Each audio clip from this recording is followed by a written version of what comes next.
This side, yep. Thanks for taking my question.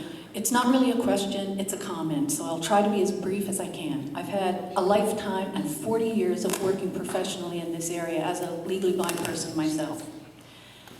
We have to stop thinking about persons with differing abilities as communities, as families. We are individuals. And just to speak to this last point, a child's needs are individual. They are not tied to a family's income, a family's social status, or anything else. Right. So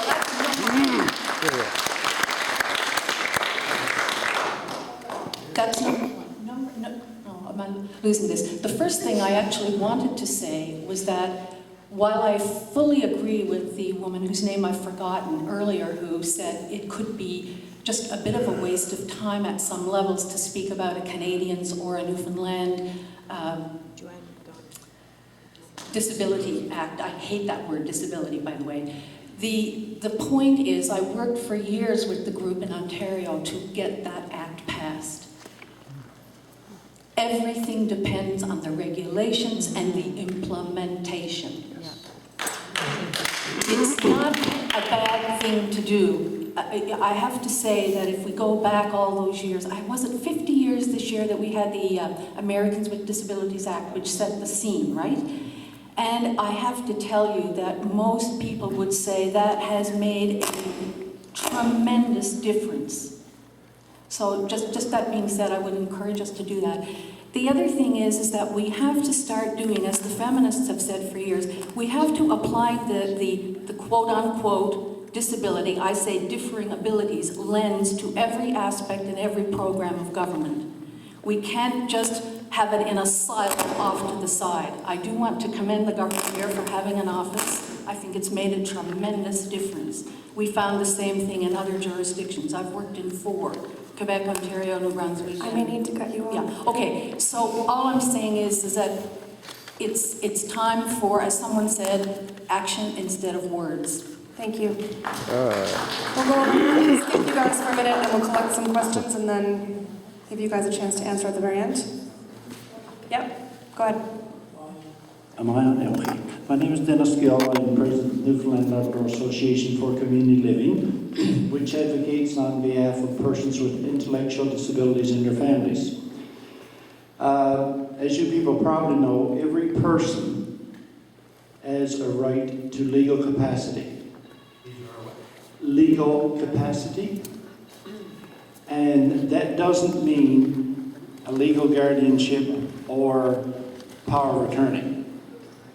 Some people with intellectual disabilities, be they younger people or seniors, need support in exercising their legal rights. My question is this: whichever one of your gentlemen forms the next government, how fast will you put things in place to move supported decision-making, and there's your key term, supported decision-making, in place? It's not a major cost item. You have the people in the Department of Justice now who can do the work. It means a change in legislation. The legislation that we have has been outmoded. We talked about the Billy's Disability Act outmoded. I'm getting the signal to cut you off now. Anyway, the question is, how fast will you move and put resources in place to bring supported decision-making to reality? Thank you. Thank you. Another question? Over here? Hi. Hi, everybody. My name is Kathy Hawkins, and my question is around public transportation in this province. If you're elected into government, what will you do to initiate an accessible public busing transportation across this province? Because currently there's nothing in existence right now. Right. Thank you. That was a model of question asking, by the way. Nice. Right. Sweet. Go ahead, Robert. Hi everyone. My name is Robert Lehman. I'm the Director of External Affairs with the Moncton Students Union, and I'm also the National Students with Disabilities Representative with the Canadian Federation of Students. So that means I work with students with disabilities right across Canada. And one trend that we have seen is that students with disabilities do often, on average, take longer to complete post-secondary education simply because they have a disability. And that is because of a number of different factors, one of them being that the accommodations that they need in the classroom are not always there, as we have heard very publicly just over a month ago in this province, as I'm sure many people in this room are very aware of. And that is one of the factors that comes into it, is the need for more supports. But another factor is that with the cost of post-secondary education, students with disabilities also have a difficult time accessing jobs as well, to be able to pay for that post-secondary education. So I guess my question to you, to each of your parties, is what will your party do to improve and support the accommodations for students with disabilities in the upcoming government? Thank you. This side?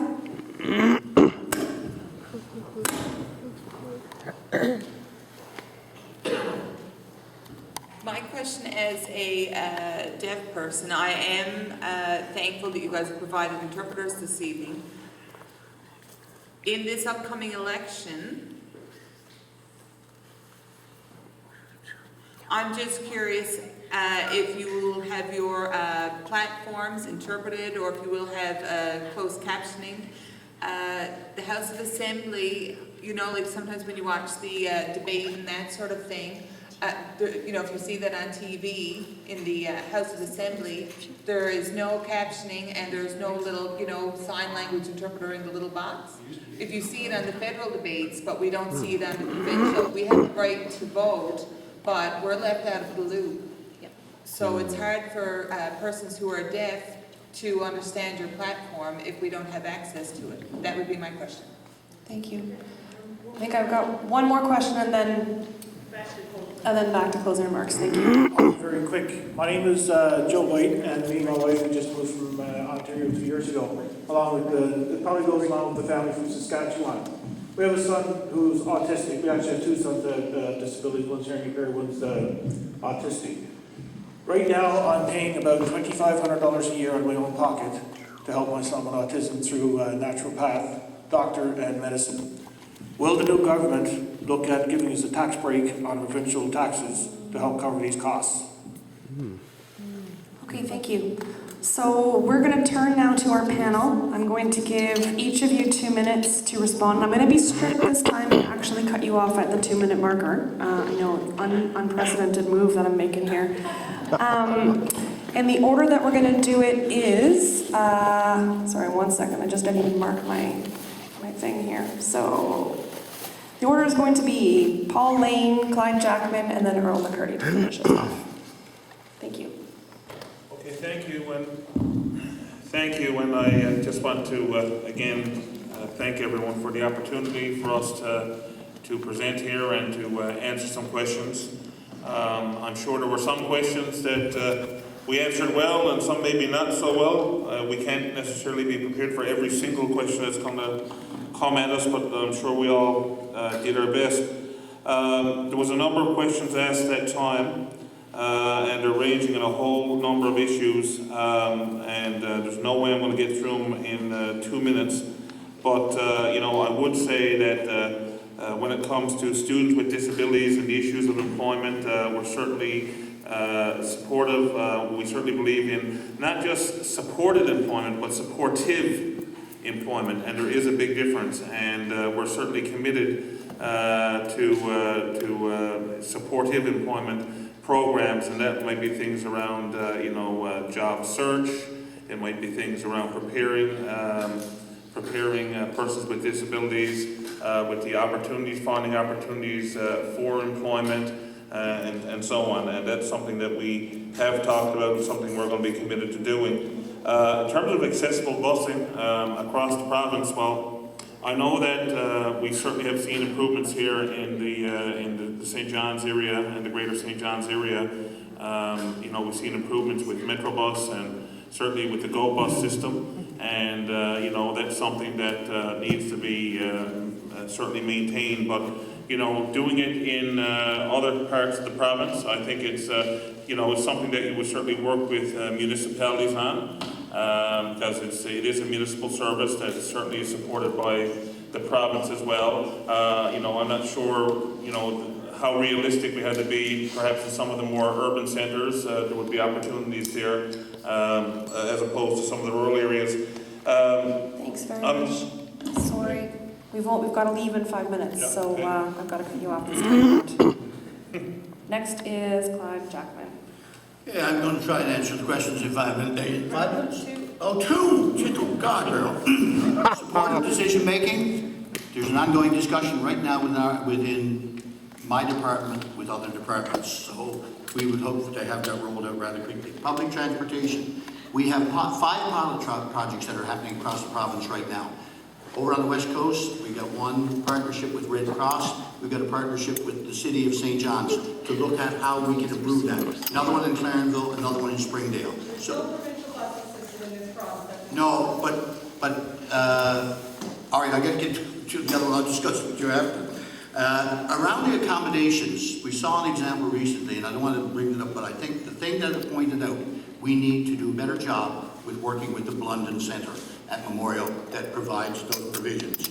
The upcoming election, I am, as Minister of my department, sending a letter out to every candidate with a checklist of things that they should be looking at to offer at election time.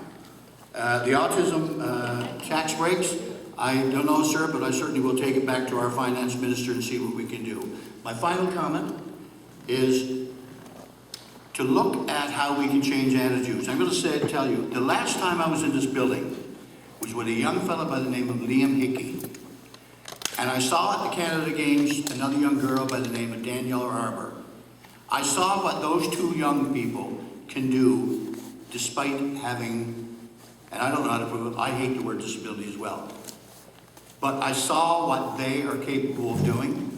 Around this action plan that was developed jointly with your community, I'm certain we can do a better job. And I agree with the comment here tonight as well. Many of these things have been discussed far too long.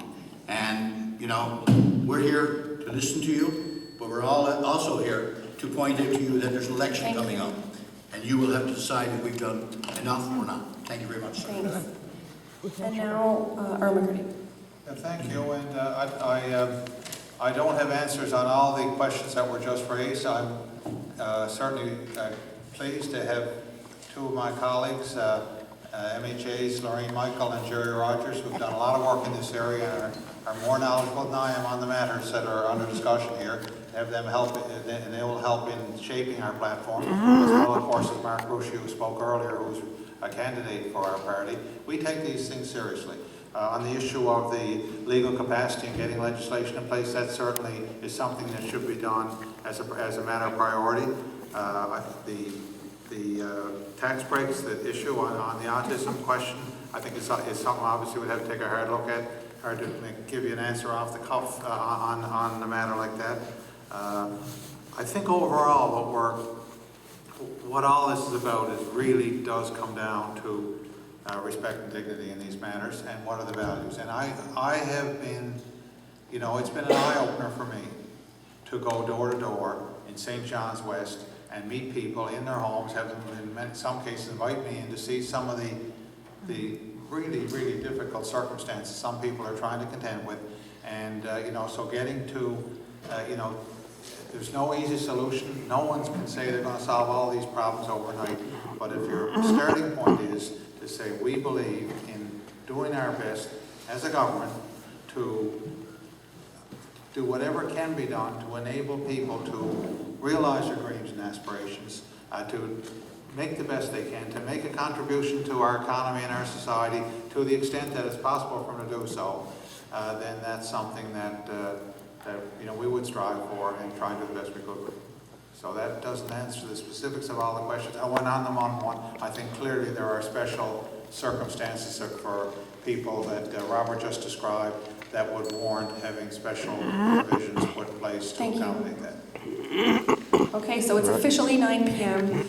As a political scientist who has done some work on political engagement and turnout, I'm really pleased to see you all here, bringing your questions, challenging people on the floor who have power to do some stuff. So this was a wonderful experience for me. Thank you to our 3 guests for coming and talking and discussing their platforms.